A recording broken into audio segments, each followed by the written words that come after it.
Magandang araw mga ka-idol. Showbiz update naman tayo mga ka-Binido TV. Pag-uusapan natin ngayon si Janine Gutierrez.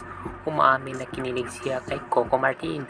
At ang sabi ng dalagita na gusto niya makasama sa pelikula or makalaptim itong si Coco Martin. Ang tinaguriang hari ng mga artista. Napabilib ng gusto itong si Janine Gutierrez kay Coco Martin. Kasi pinakamagaling na aktor talaga itong si Coco Martin. At maraming mga artista ang gustong makasama itong si Coco Martin. At isa na dyan sa listahan itong ang dalagita na si Janine Gutierrez. So yun lang po mga ka-showbiz update sa Binido TV at salamat po sa panonood.